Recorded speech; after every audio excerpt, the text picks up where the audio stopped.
The 2026 World Cup has just ended with a powerful image, Spain lifting the trophy after defeating Argentina in the final. Throughout the competition, however, most of the attention was focused on the biggest individual stars. Kylian Mbappé, Lionel Messi, Cristiano Ronaldo, Erling Haaland, Vinícius Junior, Harry Kane, Jude Bellingham. Extraordinary players capable of deciding a match and carrying the hopes of millions of supporters. But when the tournament ended, none of these superstars lifted the trophy. So an important question must be asked. Did their teams lose because of a lack of leadership? Were their leaders not performing at their best? Or did this World Cup remind us of a deeper truth? A great individual can change a match, but only a great team can become world champion. Spain did not lack talented players. They had Rodri, Lamine Yamal, Dani Olmo, Mikel Oyarzabal, Nico Williams, Ferran Torres, and many others. But their success did not depend on waiting for one individual miracle. It depended on an organization in which every talent served a common mission. In the semifinal, Spain neutralized a French team filled with speed, power, and world-class players. In the final, they dominated Argentina and eventually scored during extra time through Ferran Torres, a player who had entered the match as a substitute. That detail summarizes almost everything. The decisive hero was not necessarily the man placed at the center of every poster. He was the player who accepted his role, waited for his moment, and responded when the team needed him. Spain's manager had repeatedly emphasized unity, humility, and the absence of destructive ego within the group. Even the players who received less playing time continued to work. They did not consider themselves unimportant. They understood that they were part of the project and that any one of them could become essential. This brings us to the first major lesson. A strong team does not eliminate individuality. It connects individual strengths. Teamwork does not mean that everyone has the same abilities or performs the same function. In football, the goalkeeper does not perform the striker's job. The defender does not try to become the playmaker. The substitute does not receive the same visibility as the superstar. Yet every player contributes to the same result. The real danger appears when a team no longer knows how to function without its main player. The whole team then begins to wait. It waits for an acceleration from Mbappé, a moment of magic from Messi, a goal from Ronaldo, a powerful finish from Haaland, a brilliant movement from Vinícius Junior. But the more the other players wait for the hero, the less responsibility they take themselves. And this truth is not limited to football. The danger of the indispensable person in business.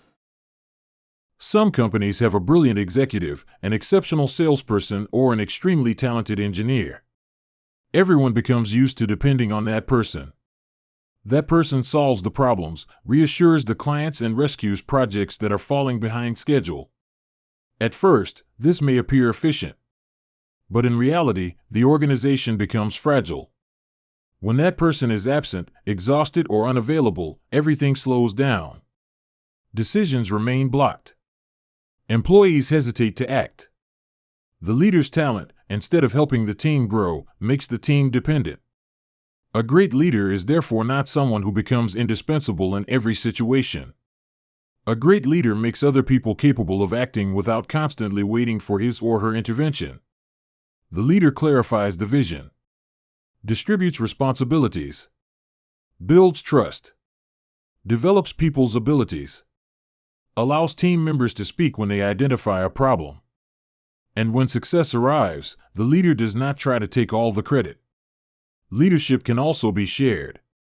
People can take responsibility in different situations, depending on their experience, abilities, and understanding of the problem. But we must be careful. Teamwork is not simply about creating a pleasant atmosphere. A team may enjoy spending time together and still be incapable of achieving meaningful results. Real cohesion does not mean avoiding disagreement. It means being able to tell the truth without destroying the relationship. On the football field, a player must be able to tell a teammate that he is not defending enough. In a company, an employee must be able to point out an unrealistic deadline, a dangerous product risk, or a poorly understood decision. When members of a team are afraid to speak, mistakes remain silent. And silent mistakes eventually become visible crises. Talent must not become a privilege. Spain demonstrated collective discipline. The attackers pressed. The midfielders protected the spaces. The defenders helped build the attacks. Talent was not treated as permission to avoid difficult responsibilities. The same principle applies in business. A director cannot speak about quality while personally ignoring the company's rules. A manager cannot demand punctuality while constantly arriving late. And the most talented employee should not be allowed to humiliate colleagues simply because that person produces strong results. A healthy team does not only ask, "Who is the best?" It asks, "What behavior allows everyone to become better?" The same lesson applies to relationships. This lesson goes beyond business. It also applies to private life. In a relationship, everything cannot depend on one person. When one partner organizes everything, finances everything, forgives everything, and carries the entire emotional burden, the relationship may survive for a while. But it is no longer a real team. Loving someone does not mean carrying all of that person's responsibilities. Support is not the same thing as dependency. A strong relationship is built on contribution, communication, trust, and the ability to face difficulties together. Both people do not necessarily have to contribute exactly the same things. One person may be stronger in organization. The other may bring greater emotional stability. One person may be going through a difficult period while the other provides more support.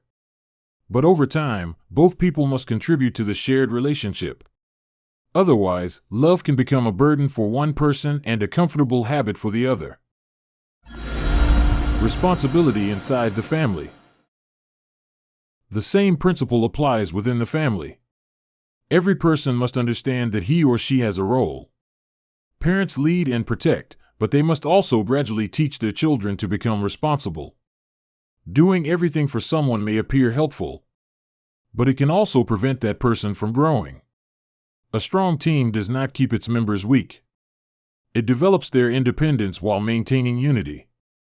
A strong family is therefore not a family without problems. It is a family capable of confronting problems without abandoning one of its members and without forcing one person to carry the entire weight alone. The quality of your circle. This lesson also applies to friendship. You do not need a crowd around you. You need a small number of sincere people who are able to encourage you and correct you. People who do not only appear when everything is going well.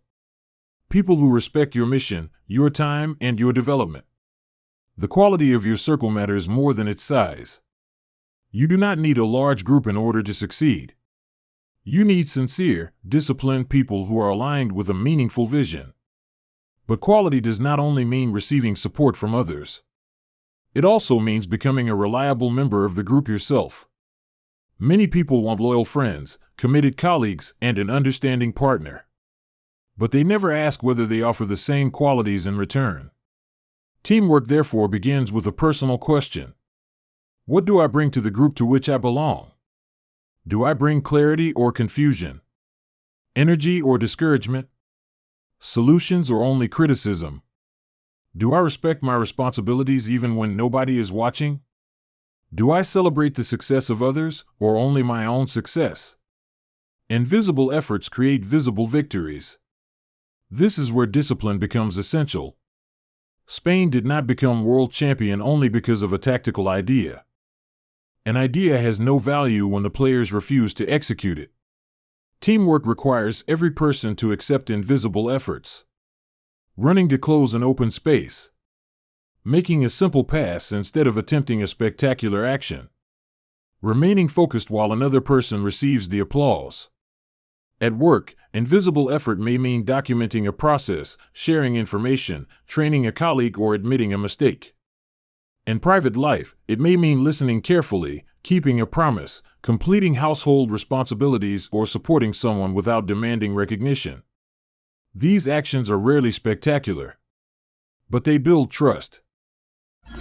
7 principles for building a powerful team. First, define a common objective. A team becomes divided when everyone is pursuing a different victory. Second, clarify the roles. Many conflicts come from expectations that were never clearly communicated. Third, give people permission to speak. A team that hides its problems protects its present comfort but destroys its future. Fourth, recognize invisible contributions. Do not celebrate only the person who scores the goal. Recognize the person who recovered the ball, created the space, or prepared the action. Fifth, never confuse talent with permission to harm others. A superstar who destroys trust may weaken the group more than an average but reliable team member. Sixth, develop several leaders. Leadership is not only a title. Leadership appears whenever someone accepts responsibility at the right moment. Finally, learn to place the ego at the service of the mission. The ego wants to be seen. The mission wants to be completed. If this message speaks to you, tell us in the comments where you have observed this problem most often. In sport? At work? In relationships? Inside the family? Or among friends? The real lesson of this World Cup. The 2026 World Cup does not teach us that great individuals are useless. That would be completely false. Without individual excellence, no team can reach the highest level. The lesson is more subtle. Talent becomes dangerous when it believes it is greater than the system. But talent becomes extraordinary when it agrees to serve the team. Messi, Mbappé, Ronaldo, Haaland, Kane, Bellingham, and Vinícius Junior remain exceptional champions. Their defeats do not prove that they lack leadership. They simply remind us that no leader, regardless of his greatness, can control every duel, every decision, and every moment of a tournament alone. The leader's role is not to do everything. The leader's role is to create the conditions in which the group can succeed, even when the leader can no longer become the hero. Spain won this World Cup because it had talented players. But more importantly, those players spoke the same language, accepted the same sacrifices, and moved toward the same objective. In football, business, relationships, families, and friendships, we can remember this fundamental truth.